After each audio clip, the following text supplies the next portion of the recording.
dans la joie, dans l'allégresse de nous retrouver encore cet après-midi dans la présence de Dieu. Amen. Dieu est merveilleux et dans sa grâce, dans sa bonté bienveillante, il a renouvelé en nous ce matin le souffle de vie. Amen. Afin que nous puissions nous retrouver dans la communion fraternelle. Amen. Amen. Nous sommes bénis car Dieu a décidé de nous accorder encore sa grâce et de nous faire du bien. Amen. Nous avons, tout au long de cette semaine, offert nos corps comme un sacrifice agréable à notre Seigneur. Nous avons jeûné, prié, pour que nous puissions nous rapprocher de Dieu, pour que nous puissions créer une atmosphère propice à une intervention divine dans notre vie. Amen. Nous nous sommes sacrifiés des choses qu'on aimait, des choses qu'on appréciait, pour que le nom de Jésus et pour que sa gloire infinie puisse prendre place réellement dans notre destinée. Frères et sœurs, comprendre les mystères de Dieu pour vivre dans la révélation. Ce message nous interpelle sur deux réalités. Dieu est mystère et nous devons vivre dans la révélation. Nous devons trouver le pont entre les mystères de Dieu et la vie dans la révélation. Et ce pont-là s'appelle Jésus. Ce pont-là, c'est le Saint-Esprit. Par le canal du Saint-Esprit, l'homme naturel, l'homme charnel devient homme spirituel. Il accède à de nouvelles dimensions de la vie, de la perception et de la gloire de Dieu. Amen. Amen. Est-ce que vous êtes présents avec moi? Amen. Est-ce que vous êtes là? Amen. Frères et sœurs, il y a des temps qui s'annoncent. Il y a des saisons qui s'annoncent. Et une saison se prépare. Amen. Avant que la saison de récolte puisse être là, il y a la saison de semence. On prépare la saison de récolte par la saison de semence. Pendant la saison de semence, on ne fait que donner. On ne fait que semer. Enfin qu'entre la saison de la semence et de la récolte, qui est l'espace pour que la grâce puisse s'accomplir et que la saison de récolte puisse pleinement porter ses fruits. Amen. Est-ce que vous êtes là, frères et sœurs? J'aimerais que vraiment nous puissions participer. Amen. Et dans cette saison que nous sommes en train, ou que nous avons même déjà introduit nos vies, c'est la saison de récolte. Chacun d'entre nous, nous allons récolter. Je pensais que tu allais dire Amen. Amen. Chacun d'entre nous, nous allons récolter. Selon la manière dont il a semé. Et selon la manière dont il a confiance en ce qu'il a semé. Amen.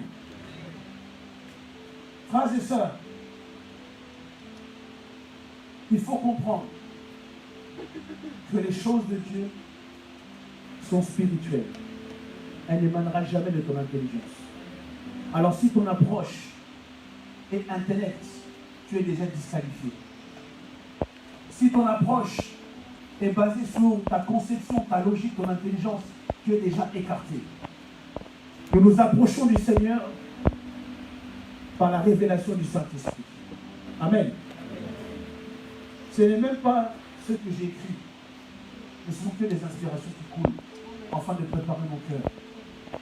Ce n'est même pas l'introduction de mon message, mais le Saint-Esprit veut préparer une personne à la saison de récolte. Tu as semé la prière, tu as semé les offrandes, tu as semé les actions de grâce, tu as semé les sacrifices. Tu vas récolter en abondance. Oh, ton amen ne comprend pas. Frères et sœurs, aujourd'hui nous allons parler par le Saint-Esprit de Dieu enfin d'aider une personne à vraiment comprendre et à vivre quelque chose de différent dans sa vie spirituelle. Amen. Vraiment que Dieu vous bénisse pour votre présence. Je vois que beaucoup sont absents. Et vous qui êtes présents, que Dieu se souvienne de vous. Amen. Amen. Et que ce soir, aujourd'hui, vous puissiez vivre une visitation surnaturelle. Amen. Même ceux qui suivront ce message, qui puissent être pleinement impactés par le Saint-Esprit de Dieu qui est au milieu de nous.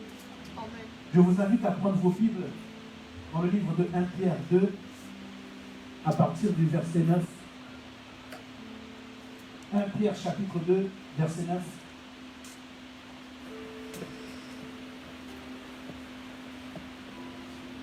Alléluia.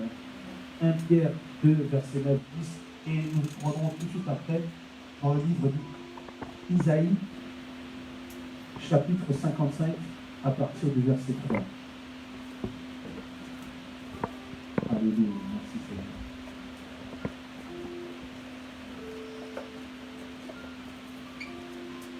Merci Seigneur. Alors, la parole de Dieu dit, on honore la parole de Dieu, s'il vous plaît, en se tient debout pour la première lecture. 1 Pierre 2, verset 9 à 10, la Bible dit, mais vous êtes une race élue, un corps de roi prêtre ou un sacerdoce royal. Vous constituez une nation sainte, un peuple que Dieu s'est acquis en le libérant et qui lui appartient.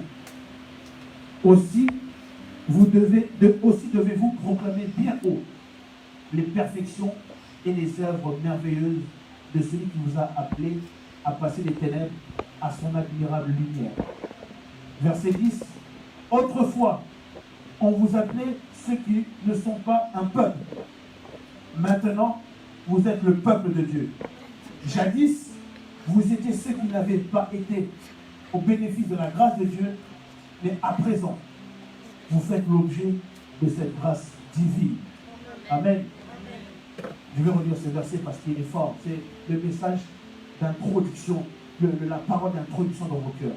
Mais vous êtes une race élue, un corps de rois prêtres. Vous constituez une nation sainte, un peuple que Dieu s'est acquis en le libérant et qui lui appartient.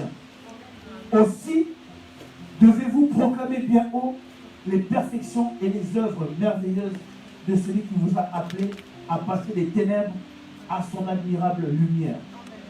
Autrefois, on vous appelait ceux qui ne sont pas un peuple. Maintenant, vous êtes le peuple de Dieu. Jadis, vous étiez ceux qui n'avaient pas été au bénéfice de la grâce de Dieu, mais à présent. Dis à présent. Dis à présent. Dis à présent. Je suis l'objet de cette grâce. Alléluia.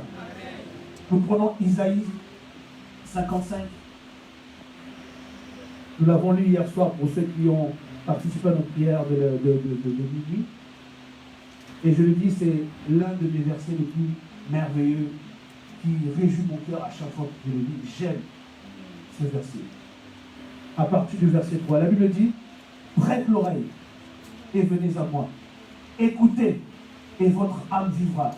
Je traite avec vous une alliance éternelle pour rendre durable mes faveurs envers toi. Voici, je l'ai établi comme témoin auprès des peuples, comme chef et dominateur des peuples. Voici, tu appelleras des nations que tu ne connais pas.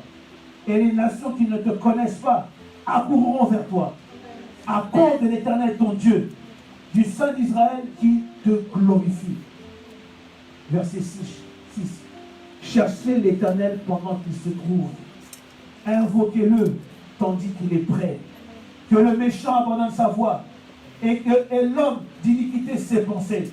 Qu'il retourne à l'Éternel qui aura pitié de lui. À notre Dieu qui ne se lasse pas de pardonner. Verset 8. Car mes pensées ne sont pas vos pensées. Et mes voix ne sont pas mes voix. Vos voix plutôt ne sont pas mes voix, dit l'Éternel.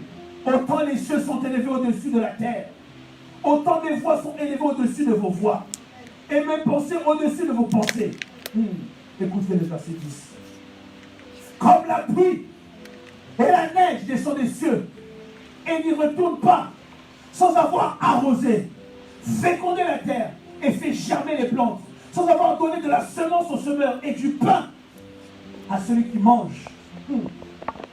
Ainsi en est-il de ma parole qui sort de ma bouche.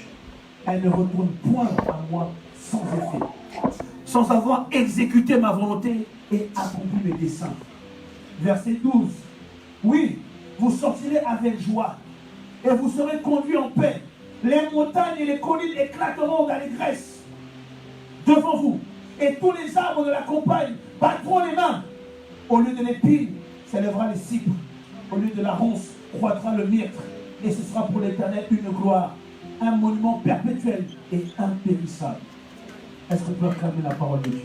Non, acclame vraiment cette parole prophétique. Acclame vraiment cette parole prophétique. Alléluia. Bon acclame, frères et sœurs.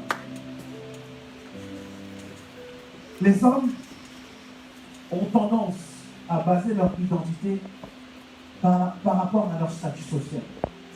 L'homme naturel, l'homme logique se définit par rapport à son statut social, par rapport à ce qu'il est vis-à-vis de la société, vis-à-vis de son emploi, vis-à-vis du regard qu'il a de lui-même, vis-à-vis de ce que les autres le projettent lorsqu'ils le voient. C'est par rapport à cela que l'homme définit son identité. Il se définit par rapport à une position. Je suis patron, je suis PDG, je suis ouvrier, je suis artisan, je suis médecin, je suis à la recherche de l'emploi, je suis. On se définit par rapport à ce que nous savons de nous, à ce que nous avons accepté de nous, à ce que nous considérons de nous, et surtout aussi à ce que les autres projettent comme image. Comment les autres nous voient, des fois on se définit, même pas comme nous nous définissons, mais comment les autres nous définissent. À telle enseigne, on va voir les autres, dis-moi, tu penses quoi de moi? Et on base sa personne sur ce que les autres disent. Jésus a fait ça, il a dit à ses disciples, qu'est-ce qu'on dit de moi? Mais il n'a pas dit cela parce qu'il ne savait pas qui il était. Mais il voulait savoir, il voulait amener une ouverture, une brèche, afin que la révélation de sa personne soit manifestée au milieu de ses disciples. Amen. Frères et sœurs, il est important que nous puissions comprendre que l'homme naturel, l'homme charnel, se définit selon son rang, son statut social, ce qui fait sa personne.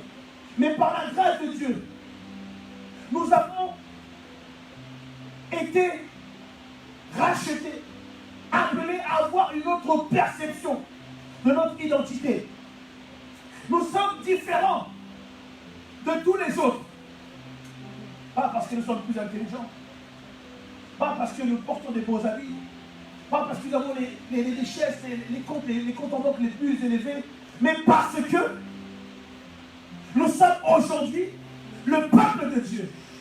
Amen. Nous sommes les rachetés de Dieu. Autrefois, nous n'étions pas un peuple, ou nous n'étions pas considérés comme un peuple, mais Dieu dit, au temps présent, au temps d'aujourd'hui, nous sommes son peuple. Amen. Voici l'identité que nous avons auprès de Dieu. Nous sommes son peuple. Sur toute la surface de la terre, sur tous les peuples qui régissent la terre, nous ne sommes pas Guadeloupéens. Nous ne sommes pas seulement Congolais. Nous ne sommes pas seulement Martiniquais. Nous ne sommes pas seulement Ivoiriens. Nous ne sommes pas seulement Israéliens. Nous ne sommes pas seulement Américains. Nous ne sommes pas seulement Français. Mais nous sommes avant tout peuple de Dieu. Une identité céleste. Une identité royale. Un peuple différent de tous les peuples de la surface de la terre. Un peuple animé d'un esprit et d'une vie différente.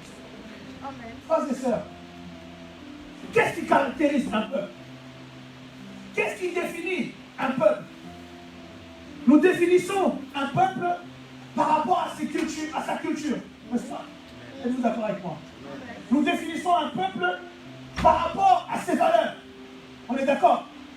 Nous définissons un peuple par rapport à son gouvernement, par rapport à sa langue, par rapport à son territoire, et aussi par rapport à son passé commun.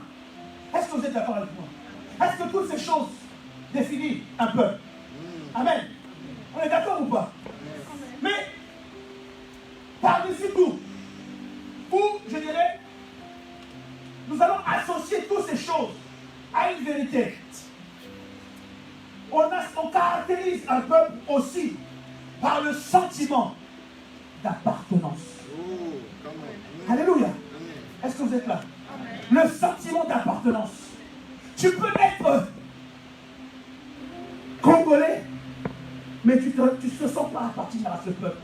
Ce n'est pas que tu rejettes ton peuple, mais tu sens que tu as plus de valeurs, de choses en commun avec ton peuple avec lequel tu es parti vivre.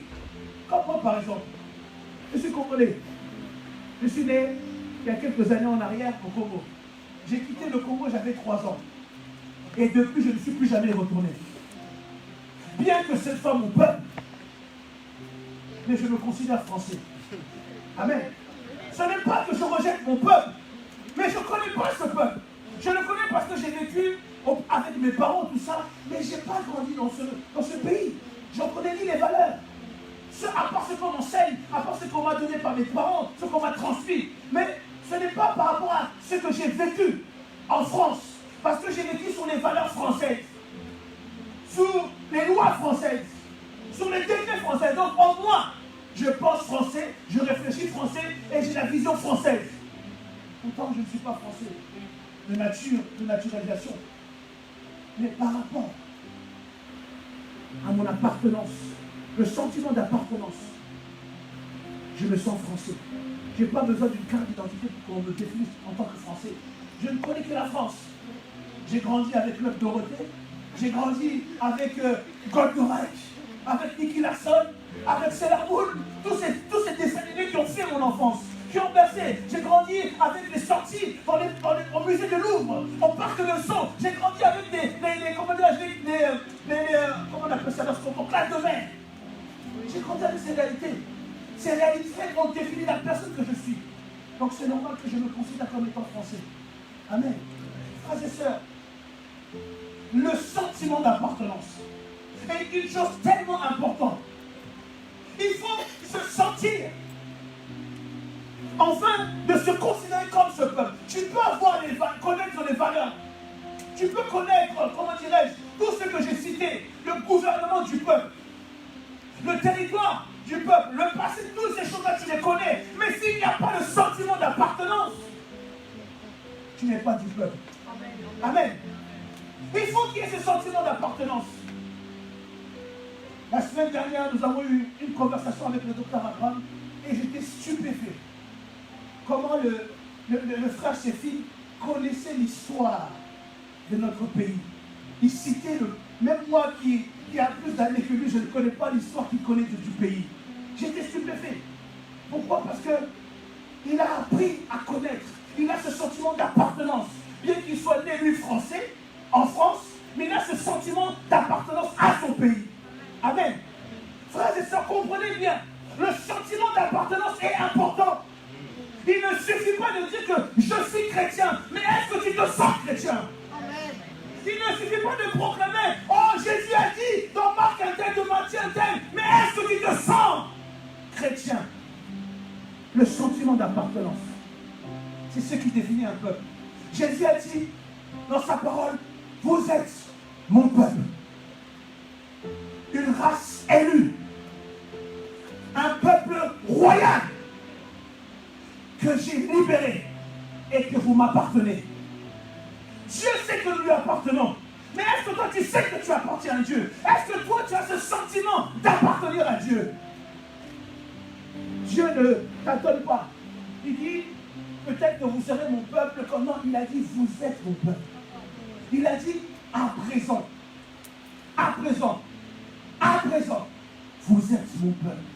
Et vous faites l'objet de cette grâce divine. Amen.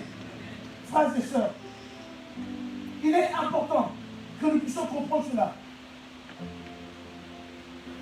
important que nous puissions vivre avec ce sentiment.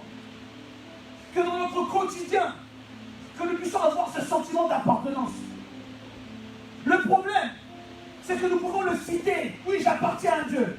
Mais est-ce que dans le quotidien, et c'est ça qui est important, dans ton quotidien, est-ce que tu as ce sentiment quand tu marches dans la rue, quand tu vas dans le lieu quelconque, quand tu affrontes les circonstances, tu te considères comme un enfant de Dieu, comme un peuple de Dieu. Est-ce que je parle à quelqu'un? À toi tout seul, tu es un peuple. Car de toi, les nations sortiront. Alléluia.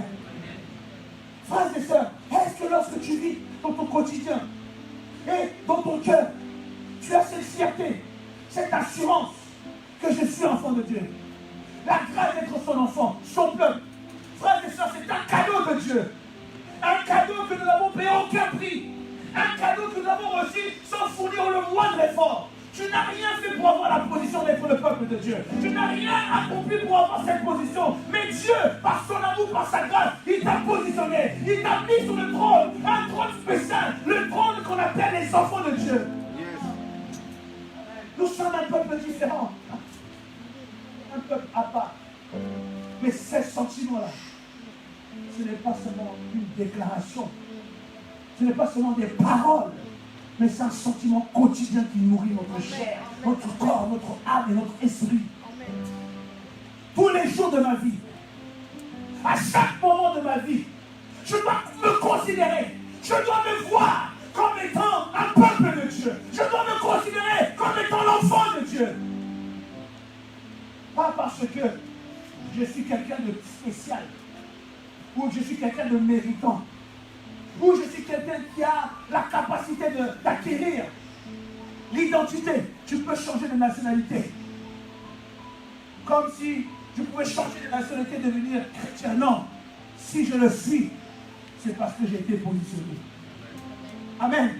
C'est parce qu'on m'a placé. C'est parce qu'une personne a trouvé bon de ne pas me laisser à côté, de ne pas me mettre à l'ouest, ni à l'est. Il m'a positionné. Il a dit, attends, tu ne sais pas qui tu es. Tu ne comprends pas qui tu es. Tu te considères comme les autres peuples de la surface de la terre. Moi, je te dis que tu es différent. Je mets sur toi le sang de mon appartenance. Je mets sur toi la marque de mon appartenance. Je mets sur toi les liens de mon appartenance.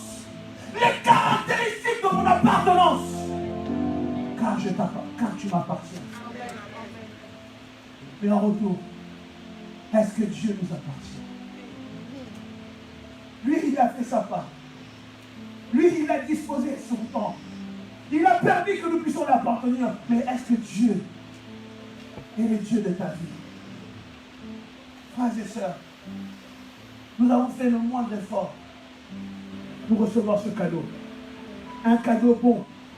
Vous savez, il y a des gens qui offrent des cadeaux dans le monde. On s'offre des cadeaux. Mais des cadeaux peuvent être un cadeau, un geste agréable, mais un cadeau inutile. Amen. On t'offre, je ne sais pas moi,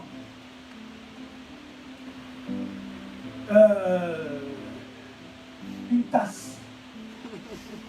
Or que chez toi, tu n'as plein de tasses. C'est un cadeau. Tu diras merci. Mais c'est une tasse. Tu en as déjà plein. C'est inutile. Amen. On t'offre, je ne sais pas moi, un pantalon troué. Les troués, comme on dit, on ne peut pas porter. C'est un cadeau peut-être. La personne pensait bien faire. Inutile. On t'offre un stylo. C'est un cadeau. C'est le geste qui compte. Bien d'accord avec vous.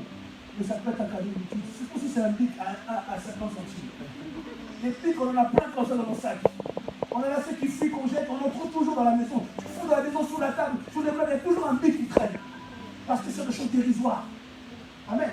On t'offre un cadeau, coupon. Ça peut servir. Mais ça aussi, c'est des choses qu'on en a plein à la maison. À chaque fois qu'on perd un, on en rachète un autre et on retrouve celui qu'on avait perdu.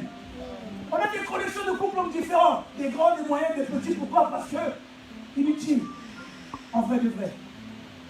Mais Dieu nous a fait plaisir en offrant un cadeau que nous avions besoin. Un cadeau utile. Et c'est une utilité, nous n'avions même pas conscience que nous avions besoin.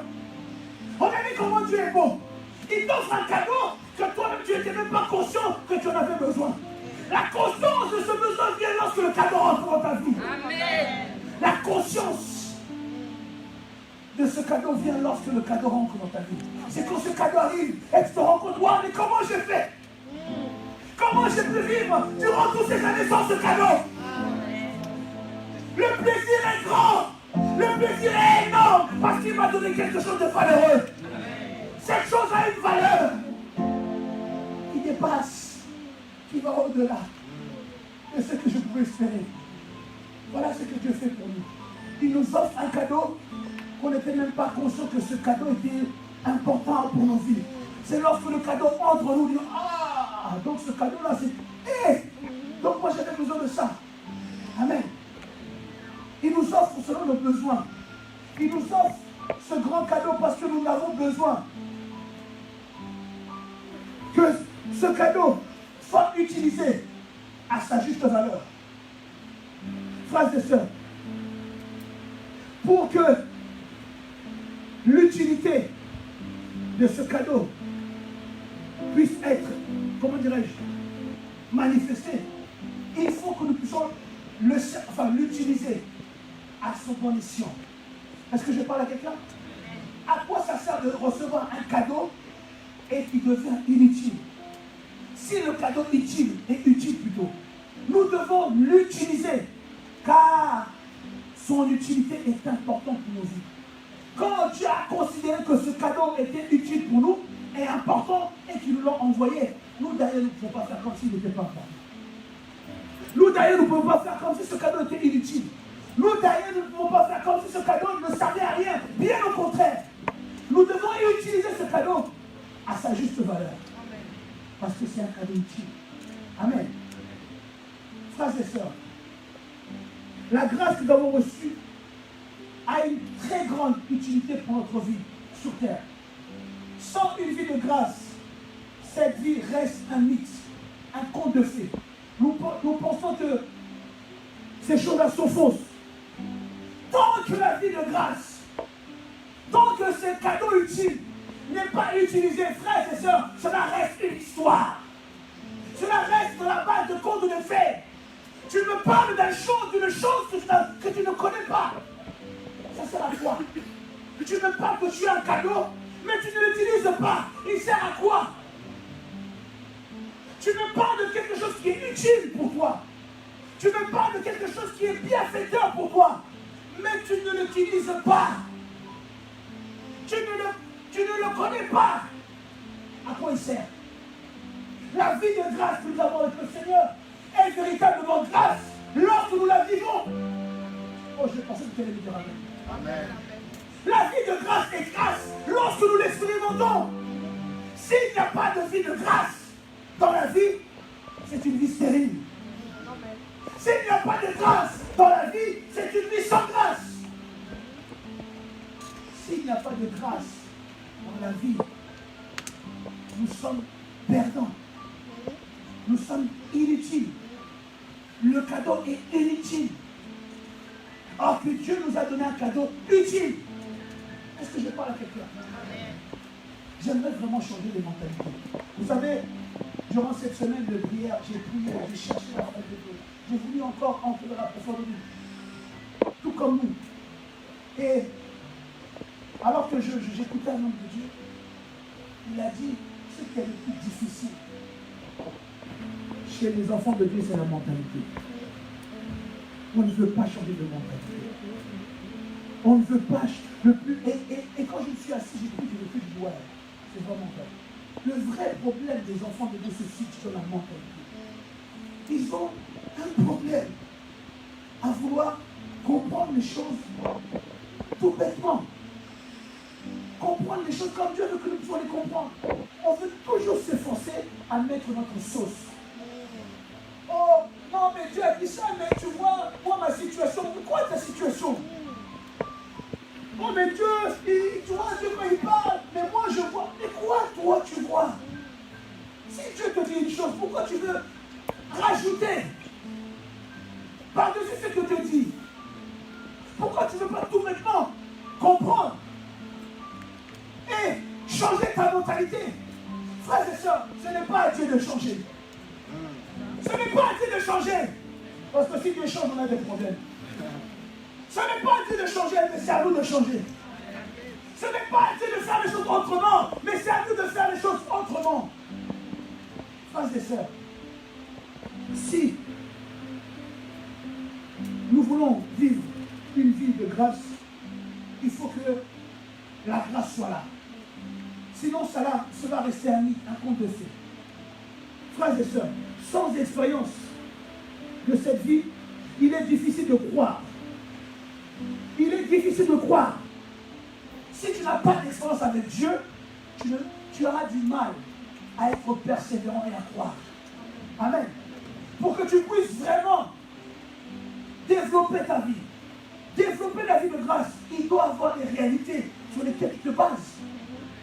Pas sur ce qui a été fait chez ton voisin, pas sur ce qui a été fait chez les hommes de Dieu, pas sur ce qui a été fait chez Élie ou David. On veut prendre les histoires de David, les histoires d'Élie, les histoires de Daniel, les histoires de ci, de cela, pour superposer nos vies dessus. Or que Dieu est largement capable. Dieu a la possibilité de créer des choses nouvelles avec toi. Frères et sœurs, sans expérience, il est difficile de croire à cette vie. Et encore pire, il est impossible de la partager. Est-ce que je parle à quelqu'un? Tu vas partager quoi si tu ne sais pas ce que tu as?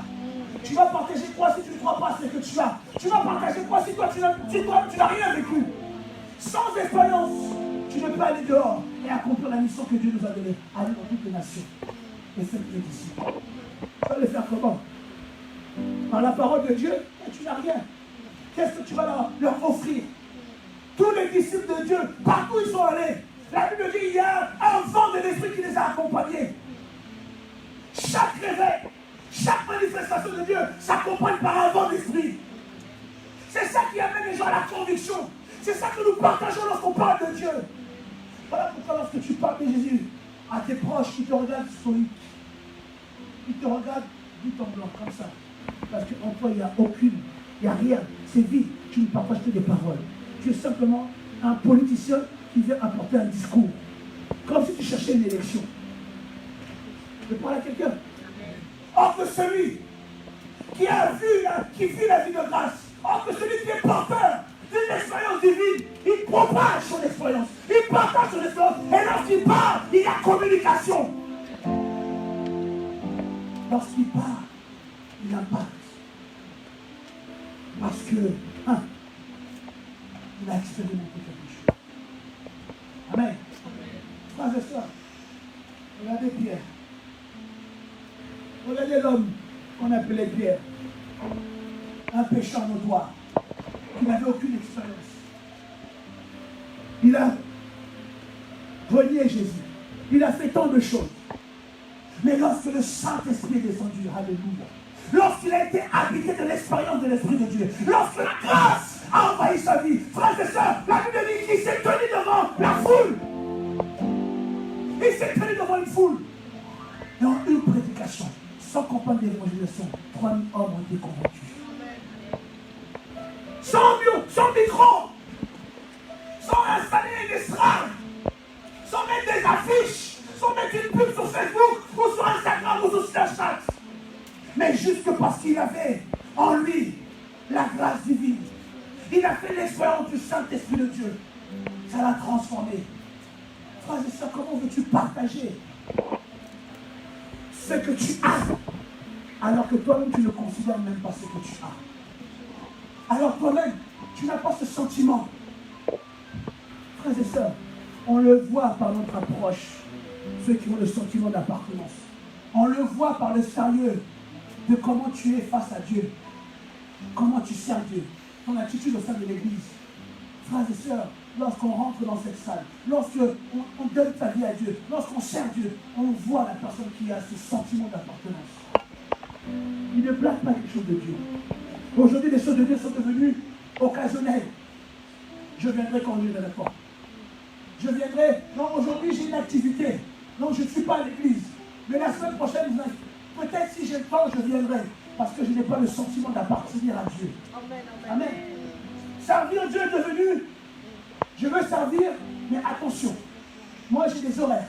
Moi, j'ai des préoccupations. Moi aussi, j'ai des trucs. Donc, faites les choses en sorte que cela peut m'arranger. On n'appartient pas à Dieu.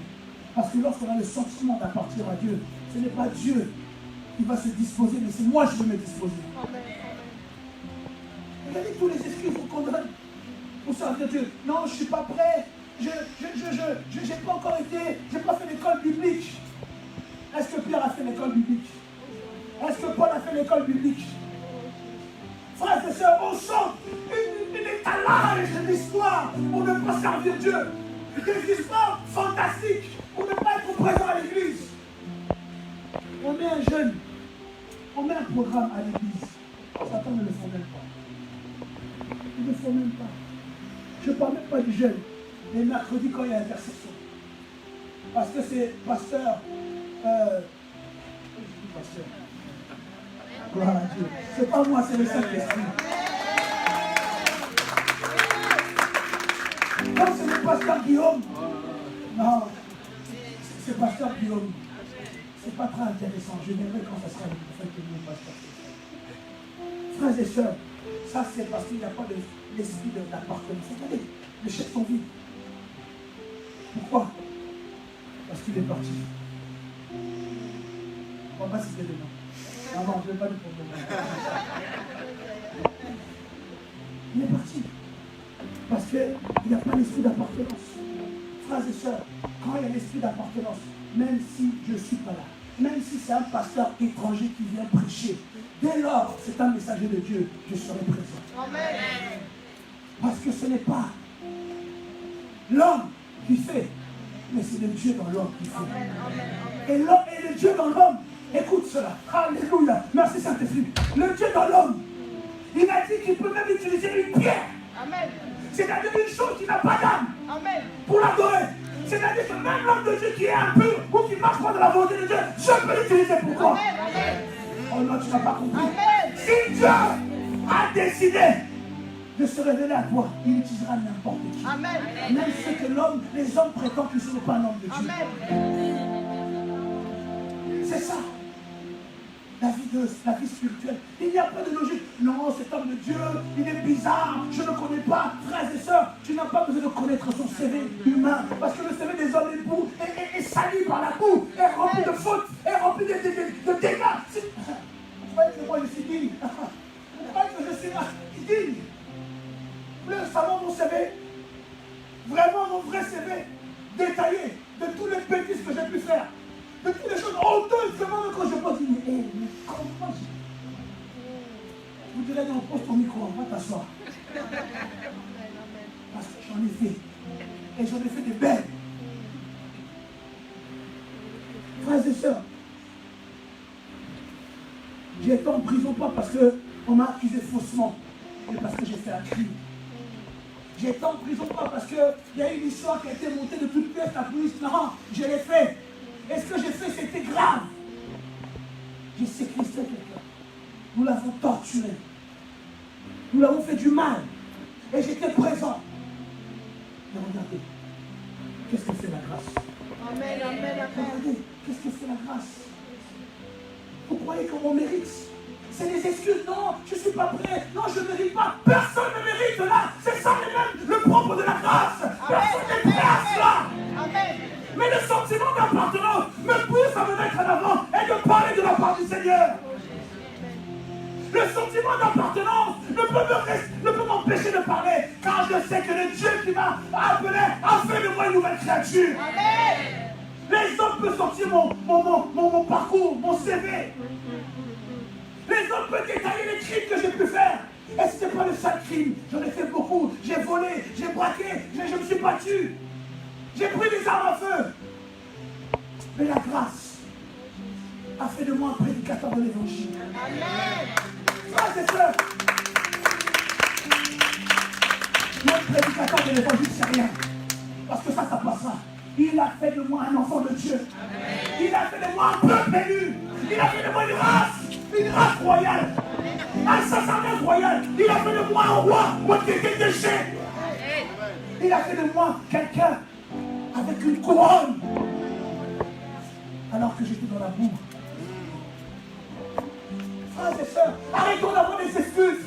Oh non, c'est pas le temps. Oh non, c'est pas la saison. Oh non, parce que tu n'as pas l'esprit d'appartenance. Tu ne te considères pas comme le peuple de Dieu. Voilà pourquoi tu fais les choses de Dieu avec médiocrité. C'est triste quand tu vois un chrétien venir à l'église. Et il est là, il regarde ce qui se passe tout autour de lui. Il rêve. C'est triste quand tu vois un enfant de Dieu servir Dieu avec des raisons impures. Il y a des gens qui viennent à l'église parce qu'ils veulent des choses. Et quand ils n'ont pas ces choses, ils partent. C'est triste de voir. Nous mettons des programmes. On est plus d'une vingtaine. Mais lorsque tu te connectes, 3, 4, 5 personnes. Et quand tu leur demandes pourquoi, j'ai pas de temps, je travaille beaucoup. J'ai pas de temps, mais ma vie, vous savez, en ce moment, homme de Dieu, je suis tellement combattu. Et moi, c'est la chose qui m'étonne. Quand les enfants de Dieu sont combattus, ils s'éloignent de Dieu. Oh! Quand tu es combattu, tu te mets dans ton coin. Ou c'est là où tu dois te mettre au pied de Dieu. C'est là où tu dois être le premier connecté. Parce qu'en ce moment, il y a un combat. Je dois être là où la grâce, là où la faveur, là où les saints se rassemblent. Car la Bible dit, quand les saints se rassemblent, il y a l'onction qui coule. Amen. Quand tu es combattu, tu vas chez toi. Non, je ne me sentais pas bien. Je n'étais pas d'humeur. Mon cœur me faisait mal. J'avais mal en moi. Je voulais me reposer. Parce que tu ne t'appartiens pas à Dieu. Amen, amen. Parce que celui qui s'appartient à Dieu, quand son cœur fait mal, son cœur dit va au pied de la croix. Va devant celui qu'on appelle le Christ. Va te repentir, va t'étendre, va te mettre, va t'humilier. Parce que ton cœur appartient à Dieu. Frères et sœurs, il a gagné en une évangélisation 3000 âmes, car il avait l'expérience. Il avait compris l'utilité du cadeau. Si Pierre n'avait pas parlé, personne ne serait sauvé. Amen. Il a compris l'utilité du cadeau, il a parlé. Et quand il a parlé, 3000 âmes ont été gagnées. Frères et sœurs, nous savons que nous avons cette grâce, cette position comment? Parce qu'il a dit, nous l'avons lu. Mais est-ce que nous avons cru? Nous avons lu ici que nous sommes un peuple de Dieu. Tu l'as lu avec moi, n'est-ce pas? Ce n'est pas moi qui t'ai inventé une histoire fanfaresque. Tu l'as lu aussi. Comme moi, noir sur blanc. Mais tu es un peuple. Tu es une race élue. Mais est-ce que tu crois réellement? Sincèrement. Ne me renvoie pas la question. Renvoie-toi la question à toi-même. Pose-toi la question. Regarde en toi-même. Est-ce que vraiment... Moi là. Bon, je sais que de temps en temps je prêche. Je sais que je ne suis pas parfait. Parce que moi je crois à ça. Pose-toi la question. Est-ce que vraiment tu crois que tu es le peuple de Dieu? Est-ce que vraiment tu crois que tu es la race élue? Frères et sœurs, une des choses qui atteste que nous le sommes, c'est parce qu'il a dit. C'est parce qu'il a écrit. Tout dépend de comment nous croyons à cela et nous nous approchons des Écritures de Dieu. 2 Timothée, la Bible dit dans le livre de 2 Timothée 3, au verset 16-17. 2 Timothée 3, 16-17. Car toute écriture a été rédigée sous l'inspiration de Dieu. C'est pourquoi elle est utile pour nous enseigner la vérité et nous persuader, pour apprendre à nous connaître et pour nous convaincre de péché, pour réfuter les erreurs et rectifier nos pensées. Elle nous aide à réformer notre conduite et nous rend capables de mener une vie juste et disciplinée, conforme à la volonté de Dieu. Amen. Toute écriture. Alors, ma question, quelle place a les Écritures dans ta vie? Quelle position donnes-tu aux Écritures dans ta vie? Toute cette semaine, nous avons médité, nous avons jeûné plutôt, sur base de la parole de Dieu. Chaque jour, Dieu nous a inspiré une parole que nous avons partagée. Parce qu'il n'y a pas de sacrifice plus grand que la parole de Dieu. L'erreur que nous faisons souvent les chrétiens, c'est que lorsque nous lisons la parole, les histoires qu'il y a dans la Bible, c'est comme si on mettait la chaîne découverte. Tu connais la chaîne découverte? Tu mets la chaîne découverte et tu vois des histoires. Un sous-marin russe qui a voulu attaquer, il s'est échoué là-bas. Oh, le roi d'Agobert, il a fait ci. Oh, Napoléon, il a fait ça. Et on est là, on est captivé par l'histoire. Mais enfin, cette histoire ne nous appartient pas. On est juste intéressé sur le moment, mais elle ne nous appartient pas. Je ne l'approprie pas. Moi, Napoléon, ce n'est pas mon histoire. Bien que je me considère comme étant français, je ne le connais pas, pardon. Amen. Et c'est ça que nous faisons lorsque nous lisons la Bible. Nous prenons la Bible comme des histoires des gens qui ont été. Je ne connais pas, je lis seulement. Et c'est là qu'il y a le problème. Parce qu'il n'y a pas l'esprit d'appartenance face à la parole de Dieu. La parole de Dieu ne s'attache pas à nos cœurs. Parce qu'on fait que la survoler. On la lit parce qu'on dit dans l'église, il faut lire la parole. Et comme toi tu ne connais pas de versets, tu veux avoir des versets dans ta bouche. Ce n'est pas comment dire, lire la parole. Mais c'est comme, tu sais, à l'école, quand on avait des poésies. On vous donne une poésie, tu sais, même parce que peut-être le renard sur le corbeau là. Quand on t'a donné à l'école, est-ce que tu comprenais le renard, corbeau, camembert? Qu'est-ce que cette histoire? Tout ce que la maîtresse te demandait, c'était de la réciter. Elle t'a pas dit comprends-la, elle t'a dit récite la poésie. En marquant les temps sous les vers. Donc tu devais quoi? Apprendre la poésie, pas comprendre la poésie. Et c'est ce que nous faisons. Nous faisons apprendre les Écritures, mais nous ne comprenons pas les Écritures. Nous sommes devant, vous venez à l'église, oui, Matthieu 5,5, parce que tu l'as apprise, mais tu ne l'as pas comprise. Ce que Dieu veut, c'est que Dieu veut que nous puissions comprendre, c'est que la parole de Dieu, elle ne se lit pas, mais elle se vit. Je pense que tu allais me dire un amen succulent. La parole de Dieu, ce n'est pas quelque chose qu'on doit apprendre. C'est pourquoi je dis souvent, arrêtez d'être complexé parce que tu ne connais pas les versets par cœur.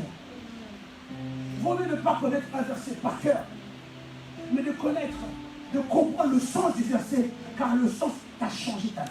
Amen. Car le sens t'a amené à une nouvelle dimension de la vie. Frères et sœurs, il est important que nous puissions comprendre que notre approche de la Bible, la manière dont nous serrons la parole de Dieu dans nos cœurs, la manière dont nous approprions la parole de Dieu, c'est ça que j'ai, comment dire, le sentiment d'appartenance. Appartenir à la parole. Est-ce que tu appartiens à la parole? Ou est-ce que tu lis seulement la parole? Certains d'entre vous, vous ne lisez même pas la parole. Même pas. La Bible est remplie de poussière. Tu as acheté la Bible pour combler seulement un besoin. Parce que sur le temps, on a dit achète une Bible. Tu étais rempli de sentiments. J'allais à la bibliothèque. Je vais aller à la bibliothèque. Je vais acheter une Bible. Je vais acheter une Bible. Une fois tu as acheté, elle est remplie de poussière. Tu la lis que lorsque frères et sœurs, nous allons prendre la Bible dans le verset. Verset. Et tu commences à chercher. Tu regardes ton voisin pour que si tu es un peu, parce que tellement tu ne sais pas ouvrir la Bible, tu ne sais pas où sont les versets. Frères et sœurs, encore heureusement qu'aujourd'hui, il y a des Bibles numériques. Tu tapes seulement Isaïe 50, ça sort. Parce que sinon, on allait avoir des frères qui allaient mettre une heure pour trouver le verset. Et après, les gens, il ouvre là. Alors qu'il n'a pas trouvé, il ne lit pas. Il ne sait pas c'est où. Il fait seulement genre, heureusement qu'il y a les écrans, ça vous aide. Hein? Heureusement qu'il y a les smartphones, ça vous aide. Hein? Mais dans vos cœurs, est-ce qu'il y a vraiment la parole de Dieu? Les smartphones peuvent vous aider. Les écrans peuvent vous aider. Mais est-ce que dans vos cœurs, il y a la parole? L'esprit d'appartenance. Le sentiment d'appartenance. On n'appartient pas à la vie chrétienne, à l'alliance avec Dieu, sans avoir la parole en nous. Frères et sœurs, la Bible dit qu'au commencement était la parole. La parole était avec Dieu, la parole de Dieu. Frères et sœurs, on se trompe. Il ne peut y avoir de grâce, de vie, sans la parole. Car Jésus a dit, ces paroles sont esprit et vie. Alors cette vie de grâce, elle est où? Dans la parole. Elle se situe où? Dans la parole. Alors si moi je ne sais pas, je ne prends pas considération de la parole, comment la vie de grâce peut être en moi? Il faut s'approprier la parole. Ce qu'il dit, il faut la considérer. Ces paroles sont adressées à nous. Il n'aura aucune vie sans la parole. Pour que la parole se manifeste en nous, il faut la considérer. Et plus encore, il faut se l'approprier, l'esprit d'appartenance. Frères et sœurs, lorsque tu t'appropries les paroles de Dieu pour toi, lorsque tu as cet esprit d'appartenance, la parole de Dieu ne peut te rester vide. Elle ne te laissera jamais vide. Car la Bible dit en elle, il y a l'esprit et la vie. Lorsque la lecture est précieuse, elle est sérieuse, lorsque la parole est considérée comme étant une parole personnelle, elle agit en nous. Elle fait un travail. Elle fait un travail d'une ampleur extraordinaire.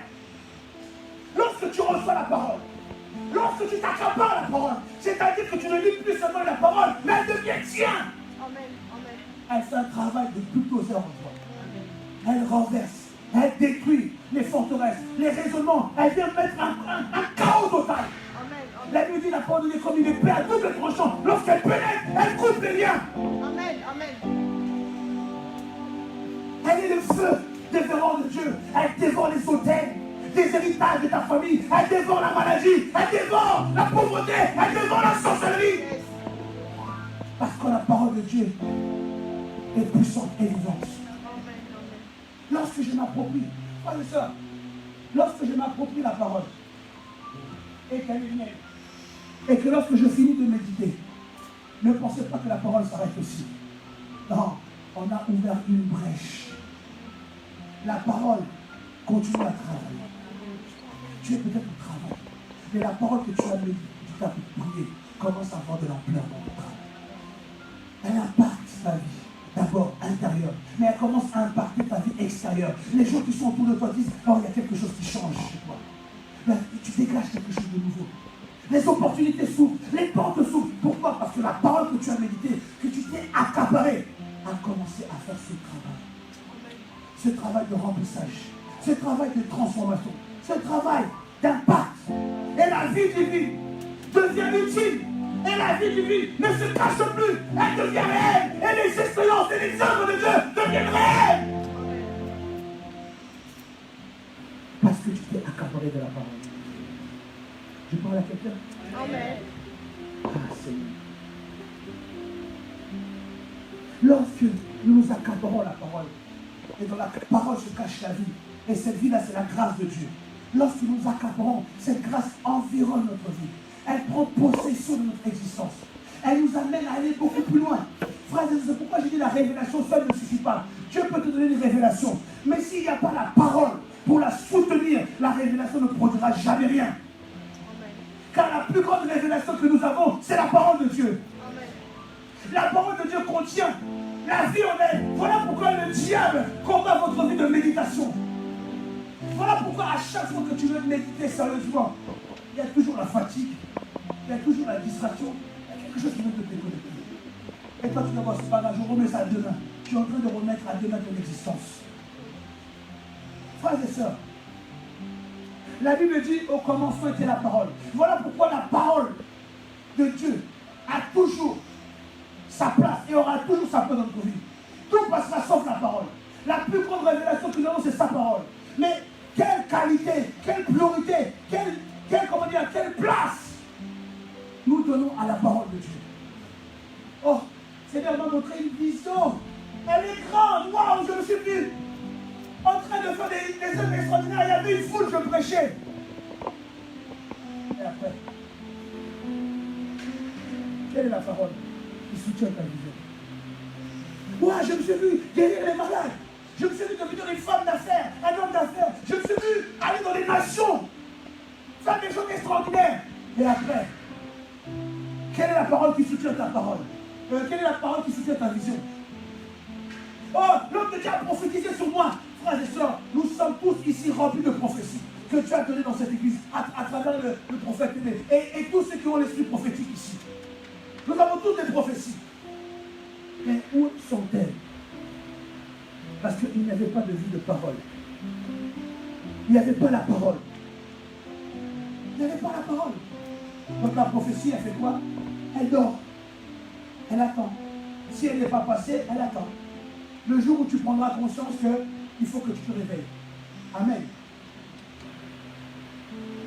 La qualité que nous avons de notre vie de méditation, c'est elle qui donnera la profondeur, la richesse à nos visions. Jérémie 1, verset 11.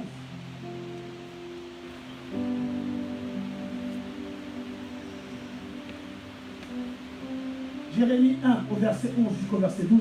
La Bible dit, la parole de l'Éternel me fut adressée en ces mots. Que vois-tu, Jérémie? Je répondis, je vois une branche d'amandier.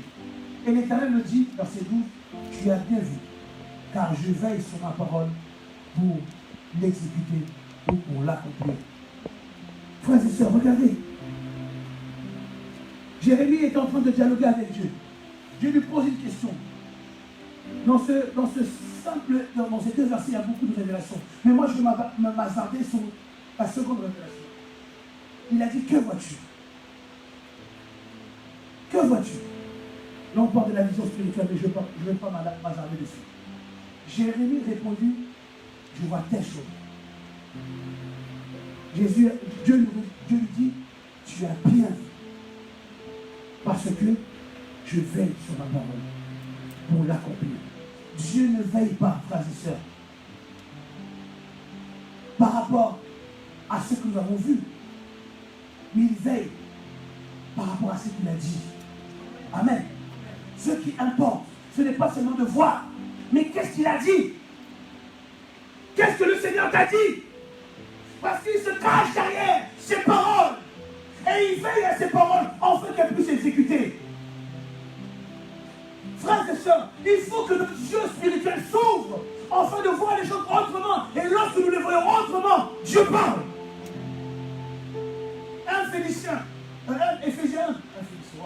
Éphésiens 1, à partir du verset 18-19.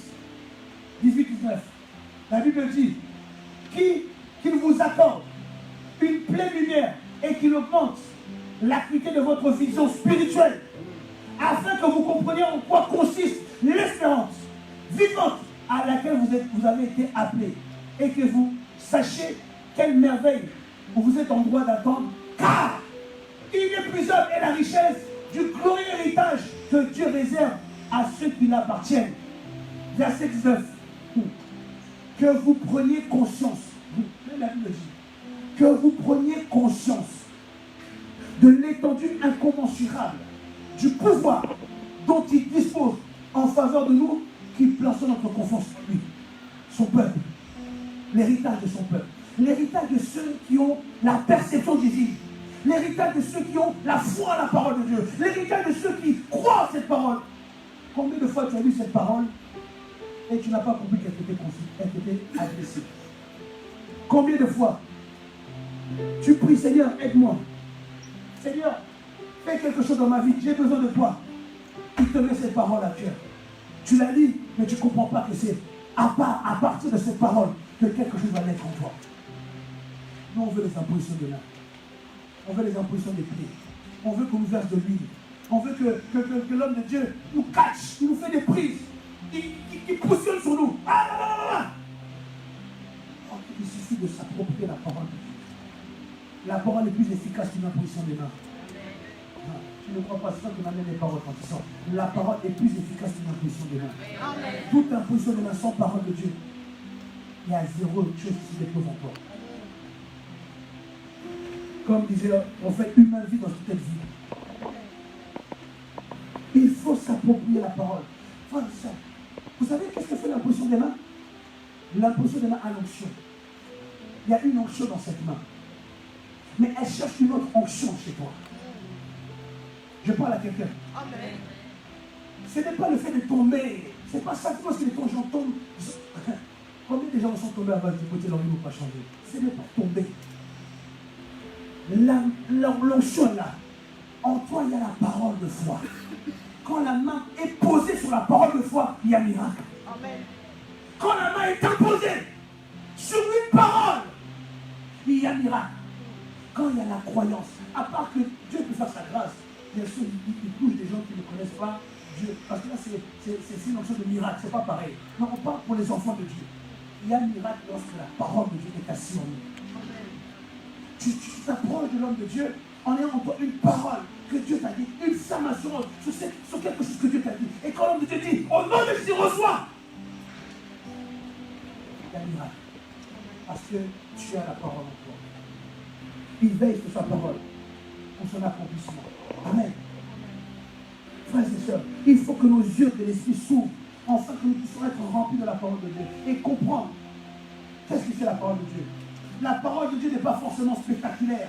Parce que nous, quand on attend visitation divine, il faut qu'on tremble, il faut qu'on soit secoué, il faut qu'il y ait des frissons. Non, la visitation divine n'est pas associée au spectaculaire. Dieu n'est pas obligé de faire du spectaculaire pour te visiter. Il peut te visiter dans la douceur, dans la simplicité. Sans que même toi, tu te dis, oh, il s'est passé quelque chose. Tu n'es même pas sûr. Parce qu'il n'y a pas un bruit. C'est pas ceux qui font le plus de bruit à l'église qui sont visités. Jésus est là, Jésus est là. Il est en train de faire du show, du cinéma. C'est pas ceux qui crient à l'église qui sont visités. Il y a des gens qui ne disent pas un mot. Il n'y a pas un son qui sort de leur bouche. Ils sont dans la présence. Il y a un remplissage du Jésus. Il y a une atmosphère qui est devant nous. Car à ce moment-là, Dieu est là. Ils le savent. Ils oublient qu'ils sont venus avec leurs femmes ou leurs enfants. Ils oublient qu'ils étaient même sur la chair en train de pécher. Là, ils sont dans la contemplation de la gloire. Dans la douceur. Dieu est en train de faire des choses en silence. En silence. En silence. Et au moment venu de Dieu, il exposera ce qu'il avait fait en silence. C'est la même chose pour Jésus. Jésus est venu, il n'y a pas eu un bruit. Il n'est pas venu dans la cour des rois.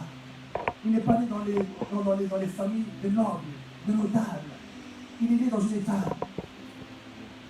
Il n'y a que quelques personnes qui savaient qu'il était là. Sinon, le monde entier était dans l'aveuglement. Les hommes dormaient. Ils ne savaient pas qu'en ce jour, le monde a été visité par Dieu lui-même. Les hommes de ce temps-là, ils dormaient, ils ronflaient. Il y en a même qui battaient sur leur coussin. Mais ils ne savaient pas qu'en ce moment-là, la terre connaissait une grande visitation, un gros chamboulement. La parole fait chair, entrez en œuvre. Les hommes étaient là. Ils allaient s'approcher de Dieu. Ah chérie, toi tu m'énerves, toi toujours tu ne comprends pas. Voilà, là tu faisais la vaisselle, là tu es en train de manger. Là ils fêtaient leur mariage. Et à ce moment-là, sans aucun bruit, sans aucun fracas, le monde commençait à changer. Il a forgé l'enfant de Dieu. Il a forgé le Fils de Dieu. Pendant 30 ans, il a été forgé dans ce monde et personne ne savait qu'il était là. Il y avait des gens qui le voyaient dans le quartier. Oh, Jésus! Ça va, hein? Il y en a qui checkaient. Jésus, check! Sans savoir que c'était la grâce divine qui était là. Il y en a même qui disent, eh, lui, c'est la raconte, je crois qu'il est quoi? C'est trop pour qui celui-là? Avec ces tables-là, espèce de charpentier. Et puis il y avait des filles, il est mignon, il veut me pousser. Et ça tourne, Dieu m'a dit, c'est toi l'homme de ma vie. Il ne savait pas qu'il parlait à Dieu. Quand il allait, frère Jésus, tu es bien habillé, hein? Frère Jésus, ça va? Mais toi aussi, tu te maries quand? C'est oncle, peut-être les membres de sa famille disaient, mais Jésus, il faut te marier, tu deviens vieux. Comme chez nous, on aime toujours mettre la pression. En fait, tu n'es pas marié, tu attends quoi? Frère, on dirait, il y a une date de péremption. Oh! On te met la pression, mais toi, tu te maries quand? Je me marierai quand le Seigneur aura pourvu. Point barre. Jésus était là. Toi, Jésus, mais moi, je suis célibataire. Hein. Moi, je fais bien. Certains vous allez voir. Ma Marie, ça va. J'ai tout marché, j'ai acheté les tomates. Pour qu'elles soient positionnées. Ma Marie, Jésus n'est pas là. Oh, il est derrière en train de faire le travail. Ah, ok. Bon, tu vas les saluer pour moi. Hein. Pourquoi? Parce qu'en le voyant, les hommes ne savaient pas que c'était la grâce qui était là. On voyait un simple jeune homme. On voyait une simple personne. On voyait un simple charpentier. Mais les gens ne savaient pas que la grâce, le Dieu vivant, le Dieu créateur était en face d'eux. En lui, la Bible dit, habiter corporellement toute la parole de Dieu. Toute la plénitude de Dieu. Frères et sœurs, c'est ça que je suis en train de vous dire. Tant que la parole ne s'est pas manifestée, quand vous avez passé du temps dans la présence de Dieu, c'est qu'il n'y a pas de parole en vous. Si vos prophéties ne se manifestent pas, c'est qu'il n'y a pas de parole en vous. Si les révélations ne se manifestent pas, c'est qu'il n'y a pas de parole en vous. On peut prier pour vous, imposer les mains, et il n'y a rien qui se fait, parce qu'il n'y a pas la parole de Dieu en vous. Soyons sincères, dans l'année, combien de fois tu passes du temps à la lecture de la parole? Combien de temps? Si tu arrives à accumuler un mois de la lecture de la parole, tu t'applaudis. Un mois, du 1er janvier au 31, si tu arrives à accumuler, il y en a, il n'accumule pas ça. Et tu veux que Dieu ouvre les églises des cieux sur base de quoi? Amen. Ce n'est pas seulement, comme je dis, lire, mais s'approprier la parole. Je vous ai préparé, je n'ai pas eu le temps de les photocopier, je vous rappelle ça dimanche prochain, une liste de versets où on a changé. On a mis je devant. Toute la position que nous avons en tant qu'enfant de Dieu, mais en mettant je. Afin que vous puissiez comprendre que ces paroles sont à vous. Et que vous devez vous les approprier. Je n'ai pas eu le temps de les imprimer. Dimanche prochain, je vous les ramène sans faute. Psaume 119, verset 9. Je cours pour finir. Désolé, on va un peu déborder. Mais il faut. 119, verset 9. La Bible dit, comment le jeune homme rendra-t-il se sentir pur en se dirigeant d'après ta parole? Comment le jeune homme rendra-t-il se sentir pur plutôt en se dirigeant d'après ta parole? Lorsqu'on parle de la pureté de la vie, cela ne se résume pas seulement à l'histoire de pécher, de ne pas pécher. Parce qu'on est trop, comment dirais-je, chamboulé par le mot péché. Le mot péché chamboule trop les hommes.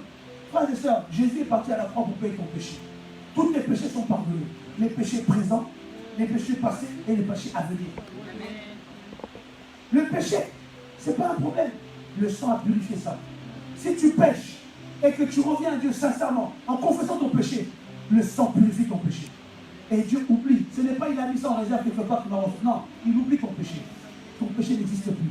Il n'y a que les hommes qui peuvent te rappeler, mais Dieu ne te rappellera jamais. Donc, quand la Bible parle du sentier pur, il ne parle pas du sentier seulement qui est sans péché, mais il parle du sentier qui est dans la volonté de Dieu. La vraie pureté se trouve dans sa volonté. Comment le jeune homme rendra son sentier pur? C'est en agissant conformément à la parole de Dieu. Amen. Psaume 18, verset 31. La Bible dit, les voies de Dieu sont parfaites.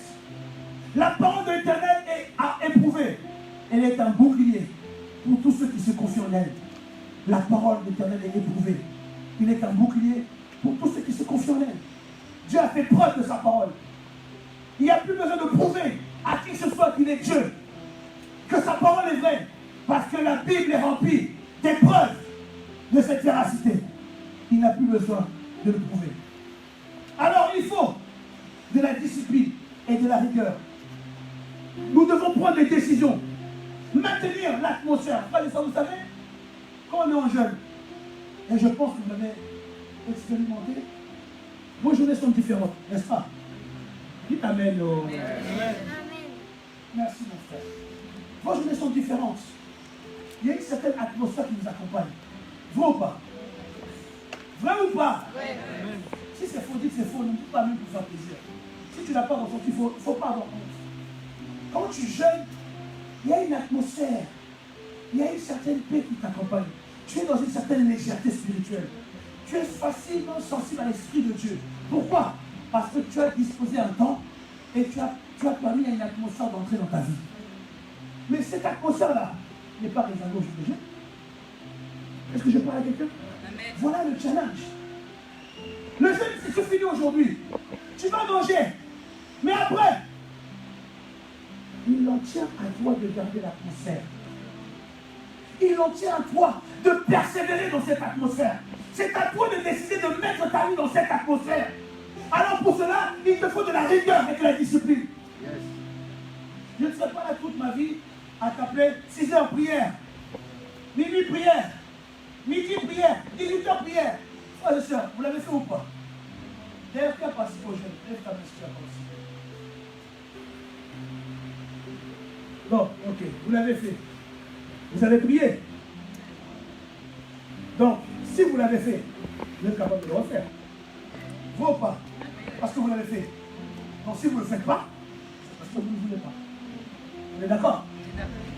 On est d'accord ou pas? Parce que vous l'avez fait. Vous avez su mettre du temps de côté pour Dieu. Parce que l'homme de Dieu a décrété un jeûne. Mais pourquoi toi tout seul tu ne peux pas le faire? Parce que tu n'as pas l'esprit d'appartenance. Voilà pourquoi tu ne peux pas. Tant que tu n'as pas l'esprit d'appartenance, tu ne peux pas faire ce sacrifice. Les hommes de Dieu qui ont payé le prix pour devenir des hommes de Dieu puissants, ils ont payé un prix. Parce qu'ils savaient qu'ils appartenaient à cette parole. Cette parole était, lisez la parole de Dieu, ils voient Dieu fait des miracles à travers eux, ils voient des guérisons, ils voient des paralytiques marcher. Ils disent, mais Seigneur, mais cette parole-là, je l'ai, elle est à moi, mais pourquoi je ne vois pas dans ma vie? Il dit, ok, je vais mettre l'atmosphère. Je mets la discipline, je mets la rigueur. Vous avez jeûné? Moi, j'ai jeûné dans le jeûne. J'ai jeûné dans le jeûne, j'ai fait des choses particulières. Parce que je cherche la face de Dieu. Parce que je cherche la puissance divine. Je veux que cette parole qui est à moi, il a dit, voici les signes et les prodiges qui accompagneront ceux qui auront cru. Je veux que les signes et les prodiges m'accompagnent. J'ai des défis dans cette église. Je vous le dis, j'ai des défis dans cette église. Lorsque je vois certaines vies, je dis, Seigneur, moi je ne suis pas d'accord. Père, moi je ne suis pas d'accord. Une telle personne ne peut pas rester emprisonnée aussi longtemps. Une telle personne ne peut pas être limitée. Père, fais quelque chose à travers mon ministère. Si tu m'as appelé, ce n'est pas seulement pour réciter des versets, mais c'est pour propager l'onction. Comme Pierre, il s'est tenu devant 3000, il a parlé, il a gagné des gens.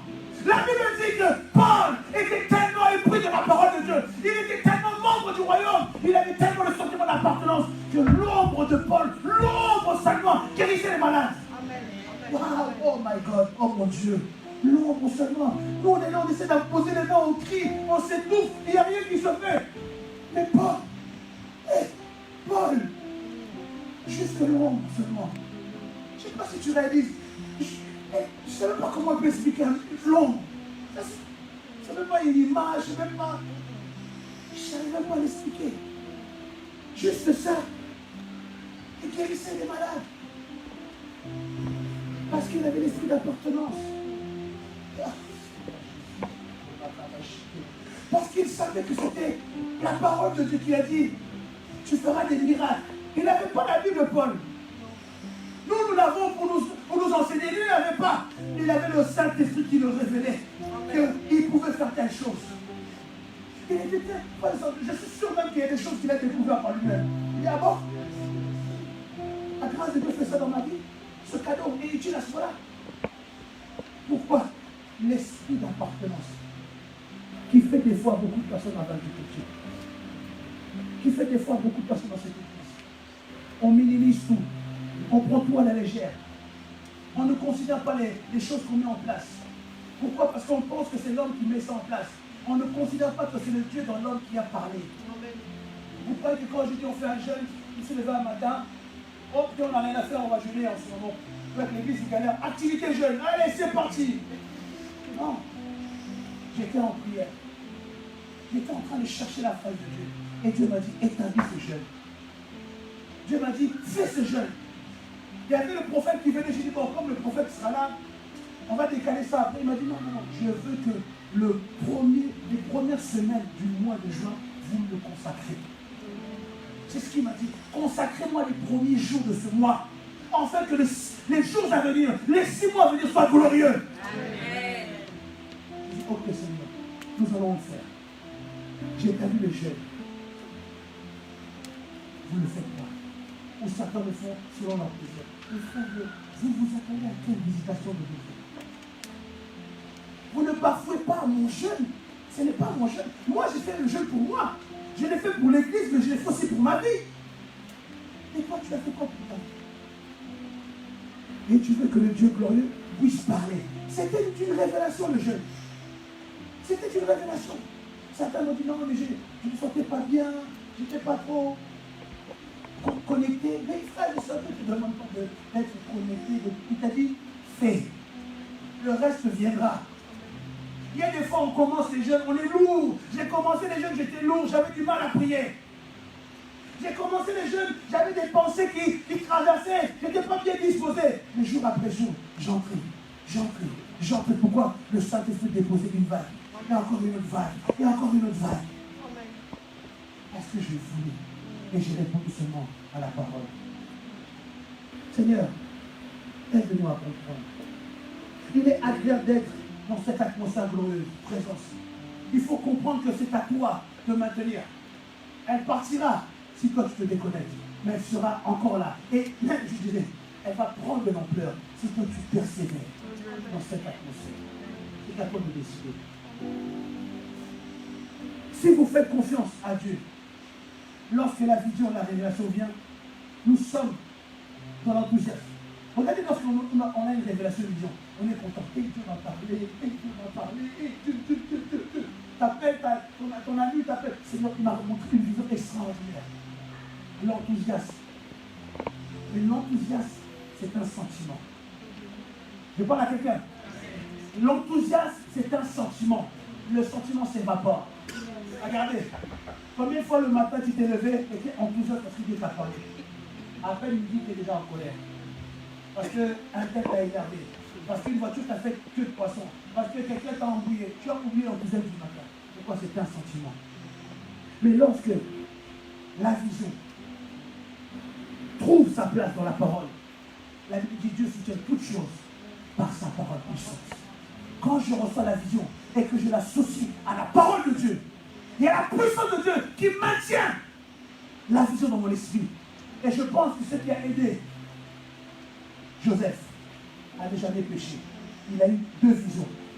Et la parole de Dieu a maintenu ces 2 visions parce qu'il savait, il s'était approprié la parole de Dieu. Amen.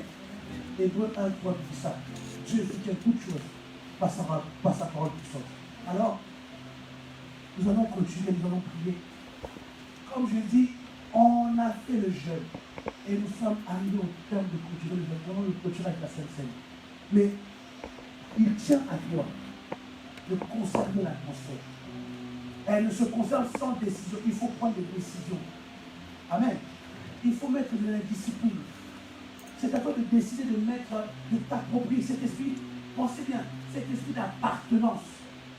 Est-ce que tu t'appartiens à Dieu? Je parle à quelqu'un. Est-ce que tu t'appartiens à Dieu? Est-ce que tu... Cette parole-là, quand tu pries, elle est où la parole de Dieu? Quand tu pries, elle est où? Est-ce qu'elle est dans ta chambre? Et toi, tu es de l'autre côté? Et tu t'appropries cette parole. En même temps que tu pries, tu parles au nom de Jésus. Il est écrit par la parole que tu m'as révélée, au nom de Jésus. Et lorsque tu t'allonges par terre, mets la parole, allonge-toi dessus. Car elle contient la vie divine.